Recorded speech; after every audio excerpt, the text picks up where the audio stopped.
So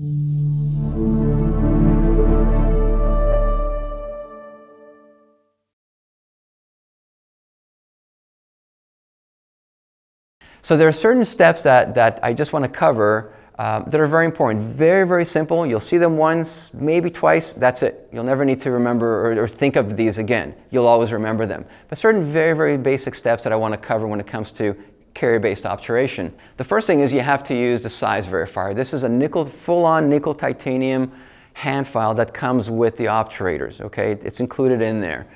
And it serves three purposes. One of them is to clear the apical debris. What do I mean? After we're instrumenting, and even if we're irrigating, there's usually a little bit of a dent and mud that's left at the apical part of the canal. And this is no matter what system you're using out there. So no matter what obturation system you're using, you should always clear the dent and debris or the dent and mud that's left in the apical maybe 1, 2, or 3 millimeters. Because if you don't, then your obturation will not reach length. I hear a common question where people say, Manor, how come I did everything right, I used an apex locator, I reached the working length with my file, but when I'm obturating, somehow the obturation is 2 millimeters short. This is one of the main reasons for it, because you may have some dent and plug left behind, again, no matter what system you're using. So what you have to do is you put in this size verifier, and you're going to be turning it in there, and you got to make sure that the tip of that file comes out free of dent and debris. Okay, it might be clean debris, but it's still dent and debris that's going to block your obturation. If you let's say do have some powder or debris on the tip of the file, fine, then clean the file, put it back in the canal, and keep doing this until it comes out free of dentin. You also want to make sure that the file, the size verifier, this nickel titanium size verifier, is fairly loose inside the canal. If it is, it means you've instrumented sufficiently for the corresponding GuttaCore obturator. If it goes in really, really tight, that means you need to instrument just a little bit more. I often do it with my size verifier, or if you want, go back in with your main master nickel titanium, let's say mechanized file. Whatever it is, it just has to be a little bit loose. So remove the dent and debris and make sure it's a little bit loose in there. It takes 2 seconds to do this. It's really simple, but very, very important part of the procedure. Here's another example clinically of me using a size verifier in the fully instrumented and dried canal. I take it out, there's no dent and debris at the tip, perfect, we're good to obturate.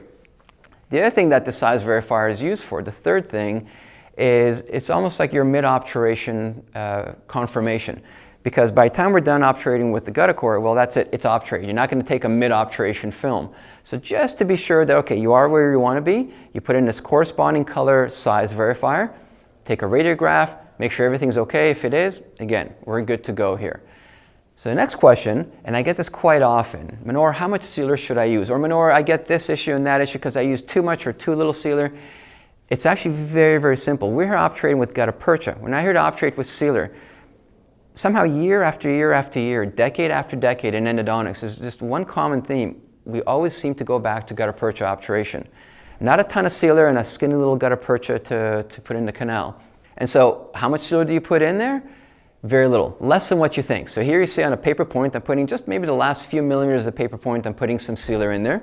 And I'm just going to be coating the canal very gently, going to roughly working length. It's really meant to be more of a lubricant than anything else. Okay, so just very little sealer. How much? Less than what you think. That's how much. You want to obturate with gutta-percha. The next step then is you're going to have your warm obturator. You took it out of the oven. Super simple step, but very, very important. I want to make your life easier. Okay, and I learned this right away when I started using GuttaCore, is, as you see in this video, grab it with a cotton plier, not your fingers, break off the handle, and now it's like a paper point. You're going to be putting it in there, and again, roughly 7-8 seconds. So 7,000, 8,000, that's it. There we are. And you'll actually see in this block how the gutta-percha and even sealer even filled the lateral canals. A point I want to mention here is you'll see the rubber stopper was a millimeter short of really the working length it should have gone to. Okay, let's say we instrument it to 20 millimeters, we want to obturate at 20 millimeters, but somehow the rubber stopper stops at 19 millimeters. I see this very, very often, whether I'm using it or whether it's during a workshop that I'm giving that it happens. It's rarely ever an issue.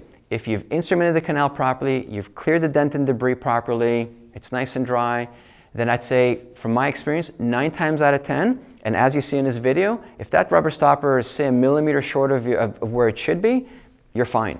So please don't worry. That gutta-percha it'll fill the nooks and crevices beautifully. If you left that space behind, there's no dent and plug or anything like that, it'll fill that space. I'd say easily 9 times out of 10.